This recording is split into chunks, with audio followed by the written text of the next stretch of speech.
Hello, Fury Fighters, and today we are going to discuss amulets. How are we going to set up our amulets? Well, everybody knows it's very easy. Just send a message to Danny Pascal, and you will know everything about amulets. So that's the end of this video. Nah, I'm just kidding. Guys, I'm going to show you today a little bit about how to understand amulets. Same as with alloys, there is a lot to say about how to set them up, and I will try to keep it as simple and as understandable as possible, because apparently a lot of people don't know how to set up their amulets. So what do? They just put on whatever they have. What is very important about amulets, first of all, you should have amulets. The better your choice, yeah, obviously the better you can set up your amulets. Besides that, obviously breaking them through the levels is very useful as well. Now, again, there are many different ways to set up your amulets. The main three ways that I think I can describe them as is part number one, complement the existing skills of your heroes and put amulets on your heroes that will improve the skills of your hero. The other way is to counter your opponent, which means you will check your arena fights, for example, and see which heroes aren't doing enough damage, which ones are dying too fast, and you counter what you see in your arena fights with amulets that can strengthen the qualities that you are missing in the fights. And the other way to set up your alloys is a combination of both of them, so to both counter your opponent and complement the skills of your hero. So how can you know exactly what to do? Well, again, there is way more to say than that I can put in one video, so I'm going to try to keep it as simple as possible, guys. How, for example, to set up your alloys for a defender. Now, I will show you here my Vegeta Evo, how I set it up. You see that I have a crit resist rate 12% and a small trigger probability, skill trigger probability on him. Why would I do that? Well, I will show you. We are going to go to Vegeta Evo at the moment. Now what you do is you go to the skill tab and you flick through his skills. Now you see here, for example, deals to a single enemy damage blah blah blah, ultimate resist by 30% and ultimate damage by 20% for 2 turns. Upon being attacked, there's a 60% to reduce the damage taken by 50%. So reduce damage, that's damage reduction. 60% chance to render one enemy unit to fall into silence. Now that's a mini skill, and the mini skill, you obviously want to improve that. So when you see that in the first skill of the hero there is such a thing as, for example, silencing an opponent, you're gonna want to put an amulet that has the ability to improve the small skill trigger probability by 30%, so that you can obviously improve your control rate. The second skill, it's a very important one, so try to pay attention to that, by the way. Deals to an enemy single blah blah blah, increase your own damage rate and damage resist, and attack 30%, additional restores rage by 100 points blah blah blah. Critical hit. Okay, what do we see here? Reduces target's damage rate and damage resist upon releasing. Okay, there's not much here that we can do for that specific skill. Well, the third skill is always a passive skill, and the fourth one is the main passive skill of the hero. And here you can obviously see what he does. Damage resist for friendly units, ultimate skill resist. Okay, so we know that this guy is a defender. So we go back to the Amulets tab on the Grow tab, and we're gonna bring back Evo. Now again, what I said in my video about alloys as well how you combine them together, amulets, talent points, alloys, it all plays a big role. So it doesn't just mean putting amulets attached to skills of a hero and you're done. You don't need to worry about alloys or talent points. No, it's not like that. They all play off each other, so try to pay attention to what you put on a hero in order to get the best out of them, basically. Block strength 20% and initial rage. Now there are a few people in game, they are also called pros, that pay a lot of attention to improving the initial rage on heroes. I have decided to ignore this fact on my account for now. I do not want to do a lot of rage increase on a hero that will most likely then end up doing his skill in the first round, because I don't have more speed than my opponents, so for me it's not so important.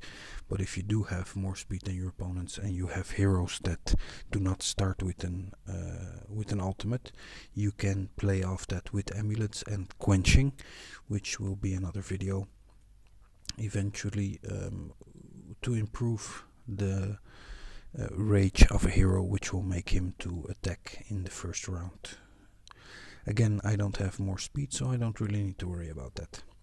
Now, when you go to an offender, and let's say, for example, a Infinite Zamasu, well, we obviously know that this guy does a lot of damage. So what do you want to put on an Infinite Zamasu, for example? You're gonna want to do a lot of damage with this guy, so you improve your final damage. You could play off his small trigger probability as well, like I did here. You have the crit rate that can increase and the ultimate damage by 20%, and I like myself to have some defense on an offender as well. Why do I do that? Because even though there might not be a skill that gives a offender defense, I like to play balanced. Doesn't mean that you have to. You could, for example, combine amulets and alloys in such a way that you set the alloys up very defensively and the amulets very offensively. This is a very, very important tip to remember, that you can try. You can play with this. So, for example, all your alloys defensively, but all your amulets offensively. So you get the best out of both, and you have that balance on the hero. The other thing you can do, of course, is to turn it around and put all defensive amulets on a hero, and then put all your alloys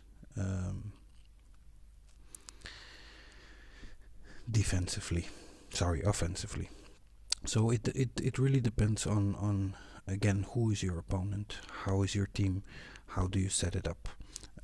You can go through every amulet and get a description for it, but the main point remains: you have to make the effort in order to understand what your hero can do, what amulet will complement its skills, and by looking at an arena fight to see what is happening with your heroes. Are they using their skills a lot or not?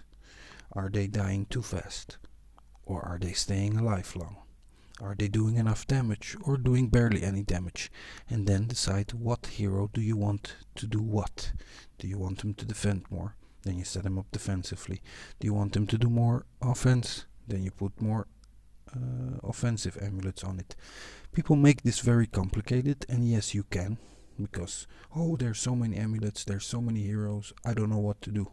Well, everybody can read, at least I hope so, that plays this game. And it just all depends on what is happening in your arena fight and what heroes you have, what passive abilities you have, and what you want your heroes to do. So I could make this video very long and explain all the details about it, but this is basically what it comes down to. You have to see what happens in the fight. You have to see what happens to your heroes. You have to complement the existing skills. And for those who want to play very offensively, go right ahead, put all your heroes with offensive amulets. Those who want to play very defensively, go right ahead, put all your heroes with defensive amulets. It doesn't really mean that tips that are being given here only have to apply to you. No, you have to know what your server is doing, who your opponents are, what you need to do to counter them. Or you can just say, you know what, Amulets, it's too complicated for me. I'm going to find a balance between what I have available in my team, in my heroes, their skills, and who my opponents are. The choices are up to you. So you can make it complicated or you can make it easy. There's not a lot much more to say. What I will repeat, however, is again that it really depends on what you do with your talent points and your alloys to maximize the potential of your heroes. So say for example you can make a very defensive team. So you can put, for example, a Cumber Evo team that we all now know that is a very defensive team. You can play off the damage resist on all of your heroes by adding amulets on top that also reduce damage, reduce the block, critical hit resist rate. A good example of this, for example, is Trunks Vitality. I will show you very quickly as an example one defender and one offender in that sense. We go to his skill and we see here, upon every attempt of unleashing minor skill or ultimate skill, increase own skill damage or ultimate damage by 8%, stackable if there are more than 4 key spirits existing on the friendly territory, then increases crit resist rate of all friendly units by 45% for 2 turns. Now you see here, crit resist rate, crit resist. This means you can go and put crit resist amulets on top of Trunks, on top of all your other heroes, and boost this passive skill of this hero even more. So all that you have to do is read, guys. Just read the skills of your heroes. Don't go to Facebook and say, what skill, what amulet is the best for my heroes? I don't know which amulet to choose. Well, before you open a box, before you choose which amulet is the one that you need the most, first look at your team. Look at their skills. Read. Think, hey, what amulet would fit great with the skills that this guy has? Make up your mind then. Get the amulet, put it on that hero, and you will see that it is as easy as that. It's like a puzzle. Connect the dots, guys. Just read, pick the amulet, put it on the hero, and you're done.